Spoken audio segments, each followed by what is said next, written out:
What is up, everybody? It's Dr. Vibe here, host and producer of the Dr. Vibe Show, the home of Epic Conversations, and I'm the host of Epic Conversations.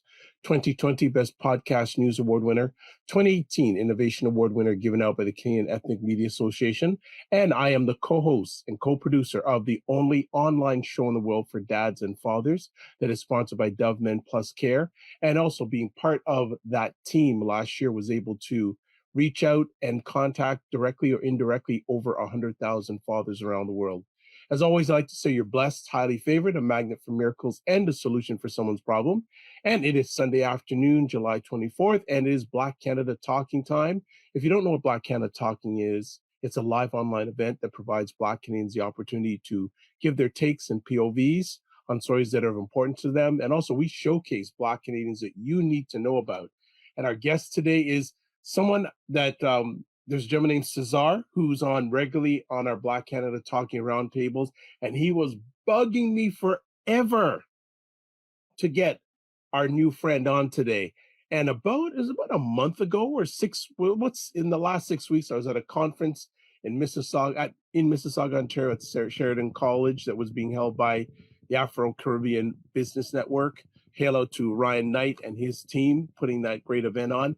And I met this lady. I said, what? I said, finally. I said, I heard so much about her. I didn't even know she really existed. And I met her face to face. And today we have her on Black Canada Talking. So Ketcia Peters is an entrepreneur and community activist with experience advocating at all levels of government and the nonprofit sector. As a former co-chair of the Ottawa Police community and action community, she's gained extensive experience advocating for bias-neutral policing. As a certified trauma-informed coach specializing in race relations with over 10 years experience, she most recently co-facilitated equity and inclusivity workshops for the city of Ottawa and has assisted in the design and delivery of anti-racism training in the community at large. She is the CEO of the North-South Development Roots and Culture Canada and president of the Red Coalition, a federal lobbyist group. So finally, after all the Cesar hype, let's bring Ketcia to the stage. I'll be able to live up to the hype, Well, what you mean? Don't believe the hype? Come on now. No, yeah, believe it. You can believe it. You gotta believe it. We've done the work. We've done the work. I gotta say, when I saw you in Toronto, I always see you sitting down. I didn't realize how tall you were. What are you, 7 foot? I was like, no, I'm not 7 feet tall, but it's interesting. A number of people, since we're now going into a phase where we're seeing each other face to face, a number of people have only seen me like this. Right. And now so many people are going, wow, you're really tall. I'm telling you. Well, that here, it's great to have you on finally after all the PR hype by Cesar. Right. And it's great to have you here. How are you doing today? I'm great. I say as soon as I wake up in the morning and I have my breath, I'm able to breathe. I'm healthy. That's all I need. Absolutely. Excellent. So let's start. Let's get a little bit of background about yourself because yes, we read all those great accolades. Can you share with our audience a little bit like where you grew up, where schooling, etc. and that? Wow, yes, for sure. I mean, I'm actually from Montreal. I'm a Francophone, a Canadian. My background is Haitian. Both my parents are from Haiti, but I came here at the age of a month old. So I pretty much grew up in Canada, Montreal, in a Francophone environment. At some point as a teenager, I was sent to Haiti by my mom because she felt like I was probably going towards a negative path. I was hanging out with the wrong circle. I was trying to really survive in a very aggressive and very, negative environment in Montreal. I lived in all the most disparate neighborhoods in Montreal. And my parents and my family, they were very Christian. So I had a really Christian upbringing. However, as soon as I walked out of my home, I had to kind of navigate around this world where there were people that were in gangs and people that were actually, selling drugs and, women that wanted to do certain, sexual activities for, to be able to survive. So it was a contrast in terms of the world that I was living in and experiencing. So I had to put on a kind of a shell to be able to survive and to be able to gain some respect, which I have. But my mom was really worried. So she sent me to Haiti for a couple of years in order to learn a little bit better. When I came back from Haiti, I ended up still getting in trouble because the enemies that I knew from Montreal. Now she had moved to a different area in Mm, Montreal, and it was where mhm. my enemy lived, right? So got in trouble again. You know how it works. You know, if you Crips and Bloods, right? You just Yep, yep. yeah. So that's what happened. So then she sent me to Las Vegas to live with my uncle. Yeah, Hold on. Montreal, yeah, Haiti, yeah. Las That's Vegas. right. That's an interesting triangle. Keep on I'm going. telling you, yeah, for sure. So all kinds of experience to get to the States, and you're thinking that Las Vegas is this Lumini, like very, beautiful city, which is a beautiful city, but it also have its ghetto, right? Las Vegas has its ghetto. So all the kind of stories you hear about, the LA and the Crip and Bloods, you have the same situation in Las Vegas. So I got involved in certain those kind of situations as well over there. But anyway, so that lasted about a year and a half. Then I came back to Canada, and when I came back to Canada, I was about 16 years old, 16, 17. And I decided, you know what? I think that it's time for me to really take charge of my life. I mean, I was underage, yes, but I really felt that, the kind of life that I was living and the kind of people that I was around were not really reflecting of my capability. I knew that I had a certain capability. I had a positive, a positive outcome that I could provide to the world and share with the world. So I decided to do the work to be able to become the best person, the best version of myself. So I did that. I went back to school, finished my education and things like that. And I've always had this community connection, right? I've raised my younger sisters at some point. At the age of 18, 19 years old, my mom she was having some financial difficulties, so I had to take on the responsibility of raising my younger sisters. So I've always had this community responsibility where I felt like, you can't really do it alone. You need people around you as well to be successful in order to be able to move forward. So I've always had this community sense and this community mindset. So while I was in college and university, I've gotten involved in community work. I was the president of the student association. We created a Black student association as well. I was the PR person for that. So yeah, that's really how my community work started. It was in college. It was supposed to be just an idea that we had, a few people who felt that we could bring some diversity to the school and be the voice for the international students. So it was really a voluntary position. But from there, I think my journey really got crafted. Wonderful. We could spend an hour just on what you just shared, but I'm going to pick out some things. Uh, where do you get your energy from community? Was that came from you? Was it a member of the family? Where did that come from? How did that originate? Yeah. Well, apparently in Haiti, my family are like political. Like, from my understanding, my background is like a Maniga. So I have like the Manigan in Haiti. They were a prime minister. I think it was my great grand uncle was a prime minister of Haiti or president of Haiti. So we have that history. My mom is also always been involved in politics a little bit, community service as well. She was really involved in her church, a leader of a church. She was a missionary as well. She studied theology. So would want to travel all over the world, especially in Haiti, to help and give back. So I think it's a genetic thing a little bit. Now that I'm older, I'm realizing that's what it is in a bit. But so it's a drive that's within, it's a drive that's within that. I really have a hard time watching the news, watching TV, and seeing a problem and not be able to get up and try to do something about it, right? So it's just a drive that really, you know, propelled me to act. Excellent. You were mentioning in a few moments ago that your life was not going down a good path.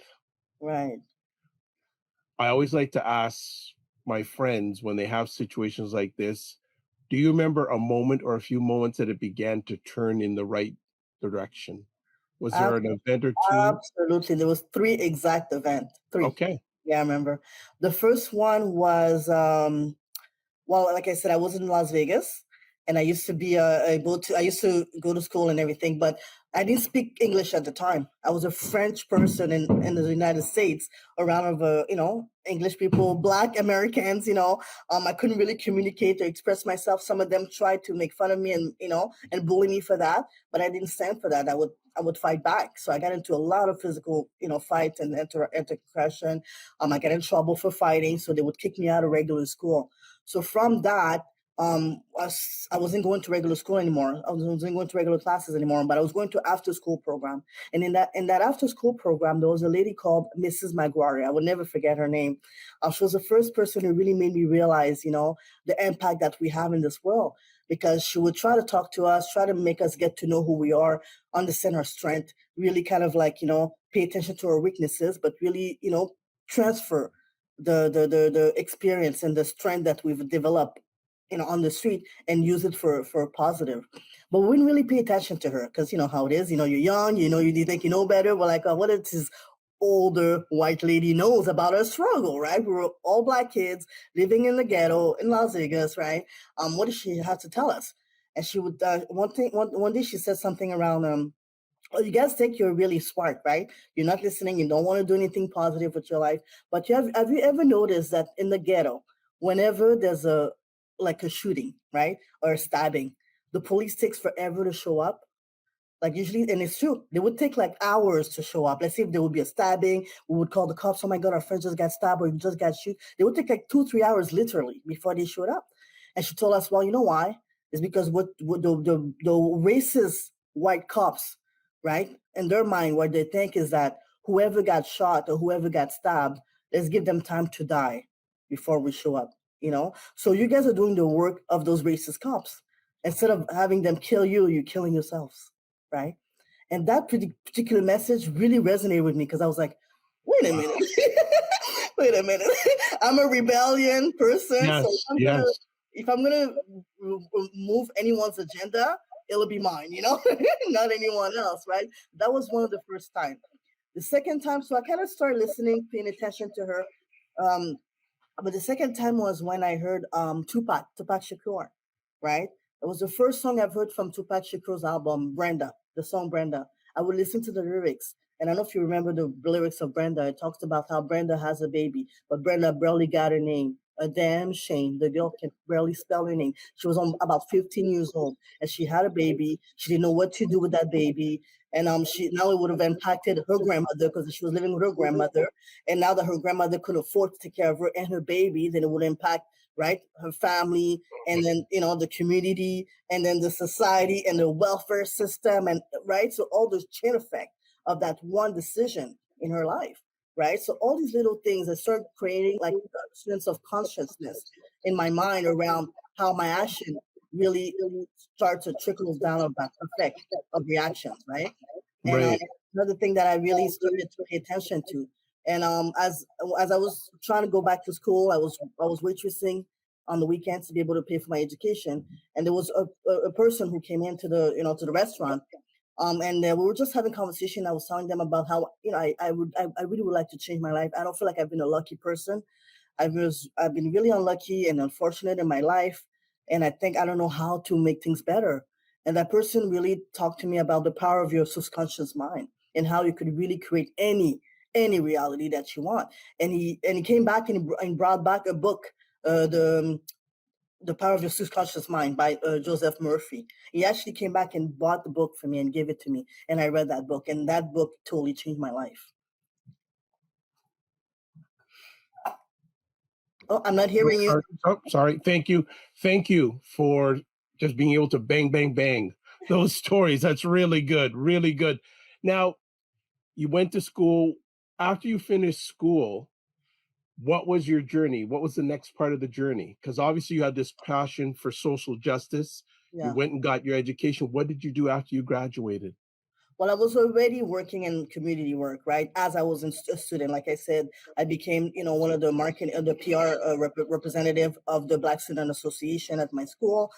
So that started my community work, advocating for for international students, advocating to bring like a reflection in the arts. The kind of artists we brought to the school, the kind of food that we serve in the school. We were advocating for those diverse tastes and diverse performance and arts. So that started my journey in that. But as soon as I came out of school and I graduated, I got recruited by Black History Ottawa. Black History Ottawa is a nonprofit organization in Ottawa, and that's what they do. They coordinate Black History Month, all the activities for Black History Month every year in Ottawa. So they recruited me as a secretary. That was my first nonprofit community, experience, like in an organized way, right? And from there, I was on their board for a few years, and from there, I would go to different community events, and even Ottawa Police would come to some of the events for Black History Month, and that's where they recruited me. They saw me. They told me that they had an opportunity for a position, a volunteer position, for someone to represent the Haitian community in Ottawa, so that we could bridge the gap to try to build that relationship between the police and the community. So I got recruited by them at the time, and from there, the rest is history. I became a member of the COMPAC, the Community and Police Action Committee. I was a member for about 10 years. My last 2 years, I was appointed chair, or co-chair of the committee. And and during that time, it was one of the most historical moments in Ottawa. A police officer was charged with the murder of one of a Black Somali man in Ottawa. So that particular case was very high profile, and because I was willing to really share the challenges that the community policing committee was going throughout this whole process, and the media really gave me a platform to talk about these challenges, and to talk about how we could move forward past that that traumatic event. That really raised my profile at that point. But I would say that in a nutshell, that was really my community journey. But I always wanted to be an entrepreneur, right? So while I was doing this work, I was also creating my own business. My sister had an agency. Actually, she was a recruiter. She was working for a recruiting company, and she quit she was director of a recruiting company. She quit her job and wanted to start a recruiting firm. So I became a partner, but I was still working. Like, I had a little job on the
caste system. So be proud of your caste system and your caste group, and just be rooted in your truth and who you are. And she's been doing that, and I like to think that I have I could take credit for that. Good. And then finally, to close, what is your message for those Blacks who are not as economically fortunate? Well, honestly, it really the knowledge and the information is out there for you to be able to know how to get out of your situation. It really is a choice. Like, take it from me. Like, honestly, like I want to almost cry because if I had pictures of who I was back then, you would have never been able to convince me that today I would be where I am. Never, ever, ever, ever. I would have never believed it. It was not even in my radar. I didn't even know what it looked like. I didn't have any model, right? But then I went and got modeled through books and through seminars, right? And through, and even negotiating with people. The first investment that I wanted to purchase, I offered the builder to work for him as a secretary for free, just so I could learn, how he runs his business, how does he make decision on purchasing properties and things like that. Like, who's gonna say no to that? You know what I mean? I get a free secretary. She's gonna file my paperwork for me and then answer my calls and everything. Sure. But I learned so much. I mean, he didn't realize what I was doing, but I was learning. I was listening to the way he negotiates, the way he talks to his clients and things like that, right? So that gave me that confidence myself, to understand when I see a good property, like, when a good value, like, what does it look like, So, I mean, I went to seminars that would teach me to like visit about 100 properties before making one purchase. But I think I didn't have to do that because I saw the, firsthand how properties are evaluated and how, so anyway, so there's so many different ways that you could get yourself out of your environment. And the first step is to get yourself out of your environment. You cannot be with the same people at the same places, doing the same things and expecting different results. So the first step is to leave your environment. So the fact that I was able to move from Las Vegas to Montreal, whatever, you know what I mean? I was not stuck with the same people. So it was an opportunity for me when I moved to Ottawa to start from scratch, to start fresh. And that's what I did. So I started fresh and I changed my mindset and I went and got the knowledge to be able to take action. That would be my message. I love it. As I share with a lot of people, where the mind goes, the person follows. Absolutely. So You if you say that want all the to, time. another way to say that is, if your life's a mess, it's probably because your mind's a mess. That's right. I love it. It rhymes. It rhymes. So it all starts with a mind and making a decision and taking action. And Ketcia, you have been doing that constantly throughout your journey. And I'd like to say thank you so much for sharing your time with us today, for all you have done, all you are doing, and all you will be doing. And I think you may need to do a documentary one day. I think there's a documentary in your story. You think? I think there's so many stories like that. The rag to riches stories. There's so many of them. But we need to see more of those, of people that look like us. I guess so. I hear you. Because I people like yourself, and some people say I do. I don't know if I do. We provide a number of people who look like us hope. That's right. I mean, the visual model is so important, right? Even when I go to schools and I give the coaching sessions, or I do the training on equity and everything, just my presence sometimes before I leave the room, after I leave the room, I'll have black ladies, will run after me and say, thank you. Thank you for coming. I think just my presence, just showing up, and even if I didn't say anything, would have been a model for them. It would have given them strength because he saw a black woman that's able to talk in front of a group of people and kind of share my knowledge and ideas. So honestly, the visible model is key, is everything. Yeah. Well, thank you so much. I'm going to get our producer to put up all the ways people can get in touch with this wonderful lady. Her website is her name. That's right. And also, if you want to get in touch with Roots and Culture Canada, there you go. And then we didn't get a chance to talk about Red Coalition, which is a lobby group. I didn't even know she was a lobbyist. I'm going, okay, what doesn't she do? Damn right. We take it to the next level. There you go.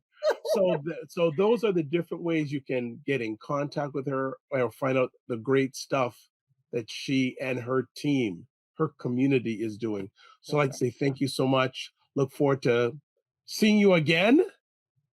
Again, for sure. I loved it. I had a great time. And don't be afraid to reach out if there's anything we can potentially help you with. All right. Always. Always. Thank you so much for the invitation. I respect you so much. The work that you do with young men, honestly, it's needed.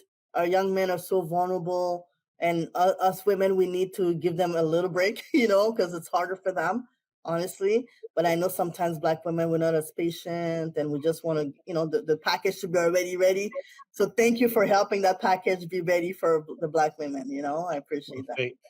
Thank you. I do it for the Black family. So That's when I right. help a Black man, no matter what age, it helps the Black family, not only Exactly. that family, but the worldwide family. So thank you so much. Absolutely. Have a great day. Take care. Well, everybody, another again episode of Black Canada Talking. Thank you so much for taking the time to watch. If you want to watch me during the week, there's Black Canada Talking, 5 p.m. Eastern on Sundays, 9 a.m. 9 a.m. Monday and Friday mornings Eastern Time. I host a great conversation called, I got to remember what it's called, The Morning Vibe. That's what it's called, The Morning Vibe, with myself and co-host Ryan Knight, who is the co-executive director of the African Caribbean Business Network. And then on Saturday evenings at 9 p.m. Eastern Time, I host State of Things with Aisha K. Staggers and Jill Jones, where they give their takes and thoughts about things going on in the United States socially and politically, and also some stuff outside the United States. And also, if you want to catch replays of what I do, you can go to my website, thedrvibeshow.com. Also, you can catch replays on my Facebook and YouTube page, and just look under the DRVIBESHOW, and you'll catch all that. And want to encourage you, if you like what you're seeing, especially go to the YouTube page and subscribe. Would appreciate that. As always, I close off with this: live your life as a dream. If you can dream it, you can make it. Sometimes you have to get small to get stronger. Block assumptions, and aim bigger, aim better, aim higher, aim wider. Love, faith, and respect. Remember to give yourself grace. And also, two last things. Thanks to BIA Media for a production of this conversation. And don't just manage your time, manage your energy. And finally, one more thing: a tree without roots. A tree without roots is just a piece of wood. God bless. Peace, well, keep the faith. Peace.